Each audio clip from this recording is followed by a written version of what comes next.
যেহেতু আপনাদের এলাকায় নতুন, এই জন্য আমি মাঝে মাঝে আপনাদের কাছে জিজ্ঞাসা করবো যে আমার কথাগুলি আপনারা বুঝলেন কিনা। আপনারা কি তাতে রাগ হবেন না সাড়া দেবেন? তবে আমার কাছে একটা আশ্চর্য বিষয় হলো যে আপনারা এখানে মানুষ যা আছেন ফাঁকা ফাঁকা বসা কি এলাকার জন্য কোন রকমের এই যে বসা, এই সামনের খালি পিছনে এলো এলো, এরকম কি আসলে এরকম নিয়ম নাকি? লা ইলাহা ইল্লাল্লাহ, লা ইলাহা ইল্লাল্লাহ, লা ইলাহা ইল্লাল্লাহ, লা ইলাহা ইল্লাল্লাহ, লা ইলাহা ইল্লাল্লাহ, সুবহানাল্লাহ, আলহামদুলিল্লাহ, লা ইলাহা ইল্লাল্লাহ, সুবহানাল্লাহ, আলহামদুলিল্লাহ, লা ইলাহা ইল্লাল্লাহ, সুবহানাল্লাহ, আলহামদুলিল্লাহ, লা ইলাহা ইল্লাল্লাহ। জায়গা গরম হয়ে গেছে, পড়তে মনে করছে না, ঠিক তো? সুবহানাল্লাহ, আলহামদুলিল্লাহ, লা ইলাহা ইল্লাল্লাহ, সুবহানাল্লাহ, আলহামদুলিল্লাহ, লা ইলাহা ইল্লাল্লাহ, জানাল মালিক তুমি আল্লাহ, লা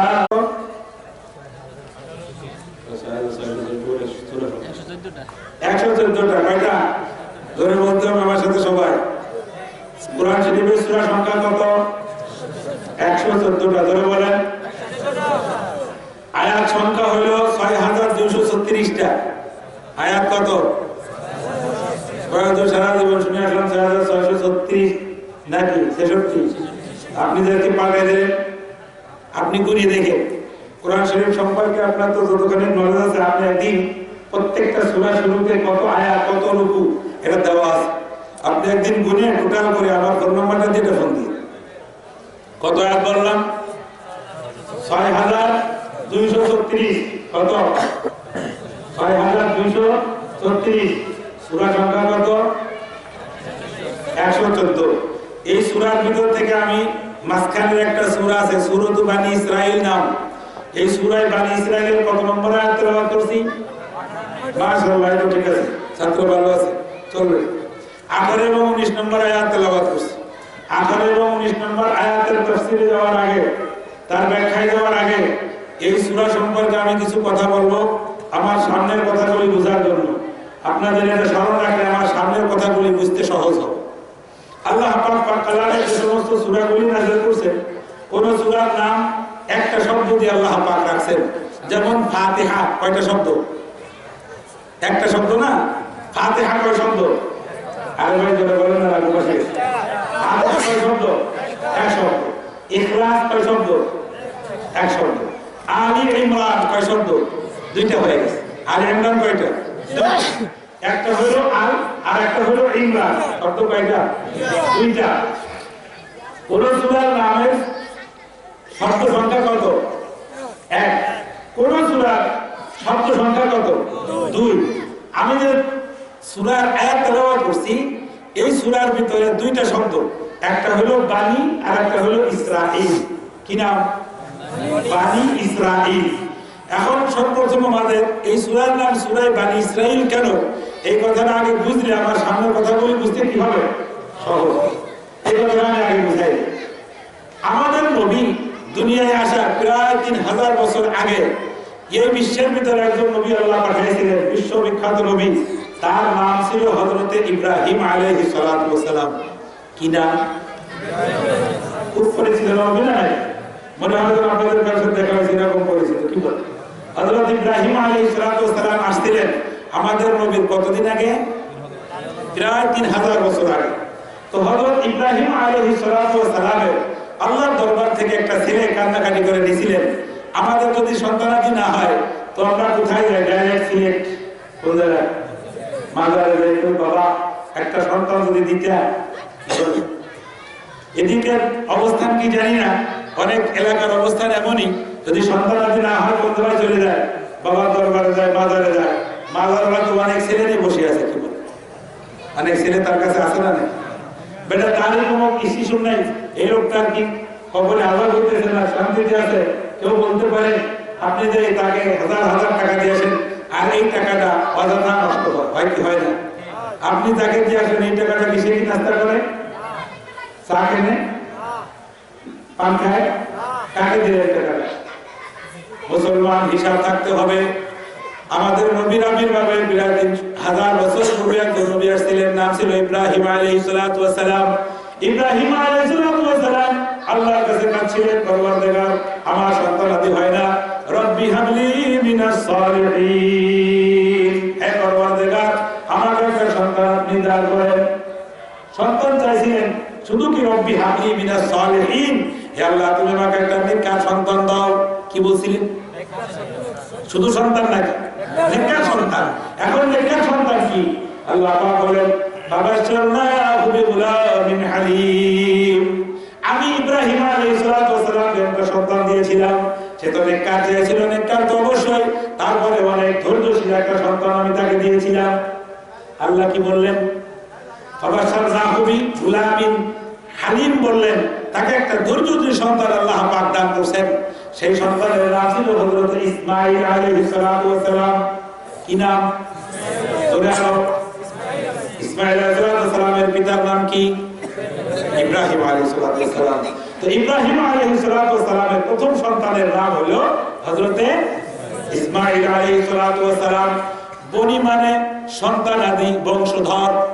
বানি ইসরাইল, ইসরাইল একটা শব্দ আর বানি আরেকটা শব্দ, দুইটা শব্দ নিয়ে বোঝেন নাই কথা। এখন বড় যে সন্তান তার নাম ছিল ইসমাঈল, এখন তার সাথে যদি বনি ব্যবহার করা হয় তাহলে হবে বানি ইসমাঈল। কথাটা বুঝে আসলো? হবে কি অর্থ? ইসমাঈল আলাইহিস সালামের বংশধর, ইসমাঈল আলাইহিস সালামের সন্তানাদি। বনি মানে সন্তানাদি, বনি মানে কি? সন্তানাদি। আর ইসমাঈলের সাথে যদি তার নাম মেলে তাহলে কার সন্তানাদি হবে? ইসমাঈল। ধন্যবাদ। তাহলে ইসমাঈল আলাইহিস সালামের সন্তানাদিকে বনি ইসমাঈল বলা হয়। আল্লাহ পাক হযরত ইসমাঈল আলাইহিস সালাম এবং মা হাজরাকে আল্লাহ পাক অর্ডার দিয়ে দিলেন ইব্রাহিম আলাইহিস সালামকে, এই হাজরা এবং ইসমাঈলকে মক্কার মরুভূমিতে রেখে আসো। কতদিন আগের ঘটনা? খায়রায় হবে না? 3000 আগের ঘটনা, 3000 বছর আগের ঘটনা। আল্লাহ পাক মক্কা জমিনের ভিতরে রেখে আসলেন হাজরা এবং কাকে? ইসমাঈল আলাইহিস সালামকে। এই কথাটা স্মরণ রাখতে হবে। আরেকজন সন্তান হযরত ইব্রাহিম আলাইহিস সালাম, তার নাম হলো ইসহাক আলাইহিস সালাম। কি নাম? ইসহাক। ইসহাকের পিতার নাম কি? ইব্রাহিম আলাইহিস সালাম। এই ইসহাক আলাইহিস সালামের আরেক সন্তানের নাম হলো ইয়াকুব। কি নাম? ইয়াকুব। ইয়াকুবের পিতার নাম কি? ইসহাক। ইসহাকের পিতার নাম কি? ইব্রাহিম। তাহলে ইব্রাহিমের ছেলে ইসহাক, ইসহাকের ছেলে ইয়াকুব। মনে থাকবে কথা বলেন। হযরত ইব্রাহিম আলাইহিস সালামের এক ছেলের সংখ্যা হলো ইসমাঈল আলাইহিস সালাম, আর এক ছেলে হলো হযরত ইসহাক আলাইহিস সালাম। আর ইসহাক আলাইহিস সালামের এক ছেলের নাম হলো হযরত ইয়াকুব আলাইহিস সালাম। সহজ হয়ে গেছে? ইসহাক আলাইহিস সালামের নাম, ছেলের নাম কি? ইয়াকুব। আর আপনাদের গ্রামে তো বহুত ইয়াকুব আছে, তাও মনে থাকে। এই ইয়াকুব আলাইহিস সালামের আরেক নাম হলো ইসরাঈল। ইয়াকুব আলাইহিস সালামের মাতৃভাষা ছিল হিব্রু। এই হিব্রু ভাষায় ইসরাঈল শব্দের অর্থ হলো, ইল অর্থ আল্লাহ, আর ইসরা মানে আব্দ, বান্দা। আমাদের দেশে আব্দুল্লাহ অনেকের নাম আছে না? ইসরাঈল মানে আব্দুল্লাহ, আল্লাহর বান্দা। আল্লাহ পাকের বান্দা সন্তানাদি, তাদেরকে বলা হয় বনি ইসরাঈল। তাহলে বনি ইসরাঈল, ইয়াকুব আলাইহিস সালামের আরেক নাম ইসরাঈল। এই ইসরাঈলের সন্তানাদিদেরকে কি বলা হয়? বনি ইসরাঈল, মানে ইসরাঈলের বংশধর। হযরত ইব্রাহিম আলাইহিস সালামের ছেলে ইসহাক, ইসহাকের ছেলে ইয়াকুব, ইয়াকুব আলাইহিস সালামের আরেক নাম ইসরাঈল। আর ইসরাঈল আলাইহিস সালামের সন্তানাদিকে বনি ইসরাঈল বলা হয়। বুঝতে পারছো ক্লিয়ার জিনিসটা আপনাদের? হয়েছে না? এখন দেখেন, এই ইসহাক আলাইহিস সালামের ছেলে ইয়াকুব, ইয়াকুব আলাইহিস সালামের আরেক নাম ইসরাঈল। এই ইসরাঈলের 12 সন্তান আল্লাহ পাক দান করেছিলেন। কয় সন্তান? 12 সন্তান। 12 সন্তানের 11 নম্বর সন্তানের নাম হলো হযরত ইউসুফ আলাইহিস সালাতু ওয়াস সালাম 12 নম্বর সন্তানের নাম হলো বিনিয়ামিন। 11 নম্বর সন্তানের নাম কি? ইউসুফ আলাইহিস সালাতু ওয়াস সালাম। 12 নম্বর সন্তানের নাম কি? বিনিয়ামিন। এর মার নাম ছিল রাহিল। এরা এক মায়ের, আর 10 ভাই 8 মায়ের। সেটার নাম ছিল লিয়া বিনতে লিয়ান। ওখানে লিখলাম, দেখেন লিয়ার ঘরের থেকে 10 ছেলে হযরত ইয়াকুব আলাইহিস সালাতু ওয়াস সালাম, যাকে কোরআনের বনি ইসরাইল বলা হয়। এখন হযরত ইউসুফ আলাইহিস সালাতু ওয়াস সালামের সবিস্তারে একটা কিচ্ছা আল্লাহ পাক কোরআন শরীফে বর্ণনা করেছেন, আপনারা জানেন। কথা ঠিক আছে না? এখন ইউসুফ আলাইহিস সালাতু ওয়াস সালামের আরো যে 11 ভাই, তারা তাদের পিতার নাম কি? ইয়াকুব। ইয়াকুব আলাইহিস সালাতু ওয়াস সালামের আরেক নাম ইসরাইল। এখন কোরআনে বর্ণিত যে বনি ইসরাইলের কথা বলা হয়েছে, সেটা হলো হযরত ইয়াকুব আলাইহিস সালাতু ওয়াস সালামের সন্তানাদি। কথা মনে থাকবে, এই কথাটা সামনের কথাগুলো বোঝার জন্য কাজে লাগবে, এজন্য বারবার পড়াই দিলাম। কথা ঠিক আছে? তাহলে কোরআনে বর্ণিত যে বনি ইসরাইল বলা হয়, এটা হলো হযরত ইয়াকুব আলাইহিস সালাতু ওয়াস সালামের সন্তানাদি এবং বংশধর, তাদেরকে বলা হয় বনি ইসরাইল। এইটা হলো তাদের বংশীয় পরিচয়। এটা কি? তাদের বংশীয় পরিচয়। এখন আমাদের সমাজে যদি কারোর 12টা সন্তান হয়, তার 12টা হয়ে যাবে না? কি বলে? হযরত ইয়াকুব আলাইহিস সালামের ছেলে ছিল কয়টা? জোরে বলেন। এখন আমাদের দেশে যদি কারোর 12 ছেলে হয়, সে গ্রামে টিকতে পারবে? ওরে সর্বনাশ, ওরে এই লোকটা দেখছো 12টা সন্তান হয়েছে। আল্লাহ পাক তার কোরআন শরীফে প্রশংসা করছেন। আপনারা ক্ষেত লাগান না, ক্ষেত বেগুন ক্ষেত, আলু ক্ষেত, চান কি সেখানে আপনাদের ফসল কম হোক? খেতে যত ফসল কম হয় তত তো দোয়া করেন যে আল্লাহ খুব পারবো, তাই তো না ফসল বেশি চান? আল্লাহ পাক বলেন নিসাউকুম হারসুল লাকুম ফাতু হারসাকুম, তোমাদের মহিলা তোমাদের মানব জাতির ক্ষেত, এই ক্ষেতে 2-4টে ফসল নিয়ে তুমি কেন থেমে যাও? কি মানব ক্ষেত তুমি বেশি হলে খাবো কেন? কি 12 ছেলে জগতে কারো আছে? এরকম লোক পাওয়া তো খুব কঠিন, বলেন না কথাটা?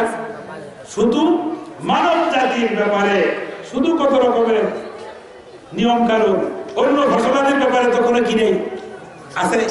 তো আল্লাহ পাক হযরত ইয়াকুব আলাইহিস সালামের কোরআনের প্রশংসা করছেন। 12 সন্তানের মালিক ছিল এবং এদের একটা বংশ পরিচয় দিয়ে আল্লাহ পাক কোরআন শরীফে সূরা নাযিল করেছেন, সূরাতুল বনি ইসরাইল। মনে থাকবে নি কথাটা? এটা হলো তাদের বংশীয় পরিচয়। আর একটা পরিচয় হলো তাদের ধর্মীয় পরিচয়।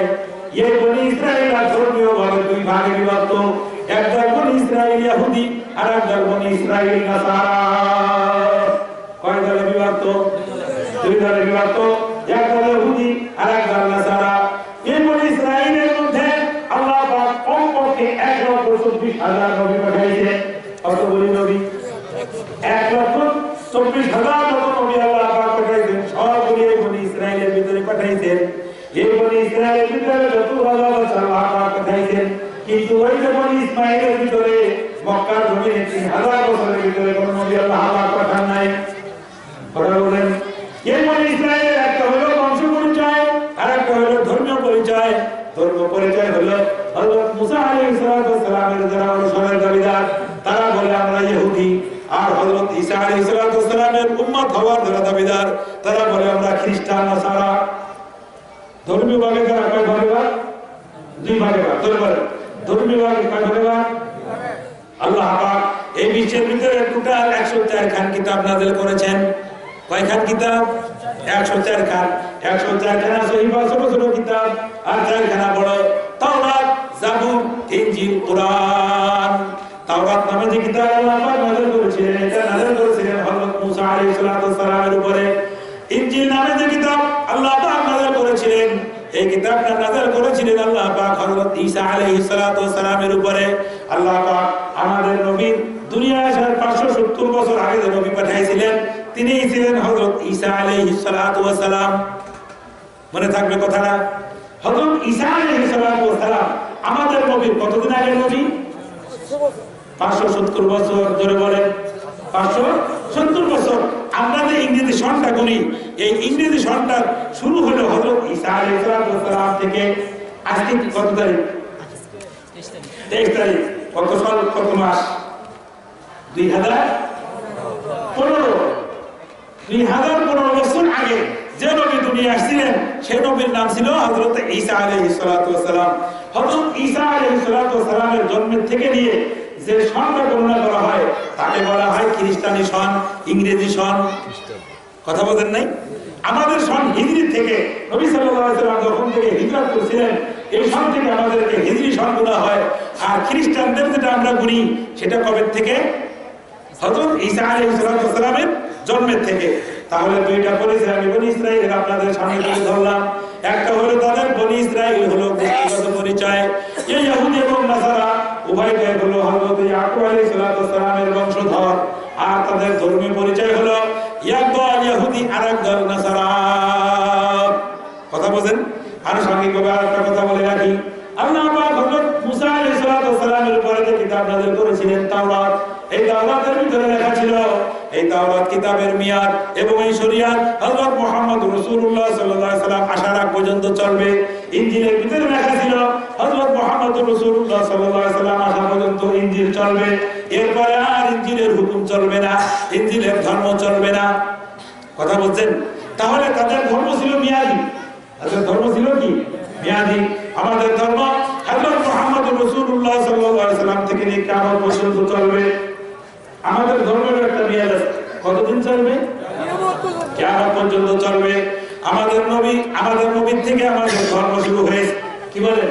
আল্লাহ পাক বলেন মিল্লাত আবিকুম ইব্রাহিম, তোমাদের ধর্মীয় পিতা হলো হযরত ইব্রাহিম আলাইহিস সালাতু ওয়াস সালাম।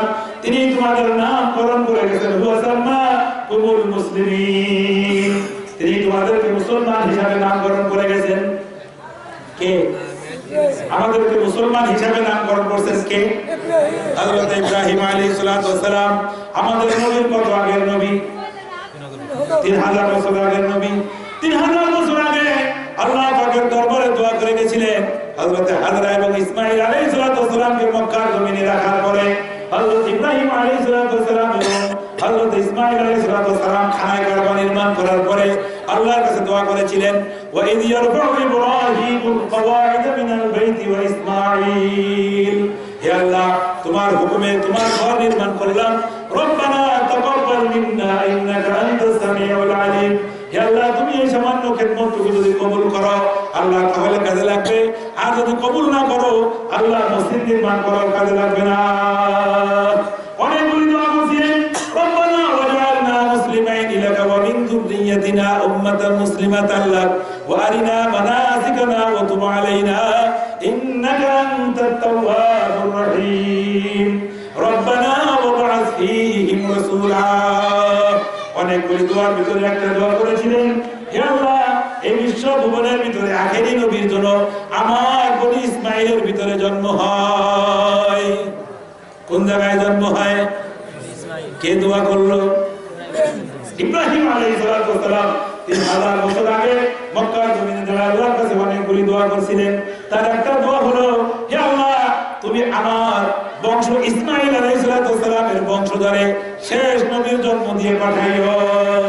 এইজন্য আল্লাহ পাক এই কুরাইশ বংশ ইসমাঈল আলাইহিস সালামের বংশ এখানে 3000 বছরের ভিতরে আল্লাহ পাক কোন নবী পাঠান নাই। এই 1,24,000 পয়গম্বর সমস্ত পয়গম্বর আছে বনি ইসরাইলের মধ্যে। কোন জায়গায় আছে? বনি ইসরাইলের মধ্যে। বনি ইসরাইলদের ধর্মীয় ভাগে কয় ভাগে ভাগ? তারা 2 ভাগে ভাগ। এক ভাগের নাম তাওরাত, আর এক ভাগের নাম ইনজিল।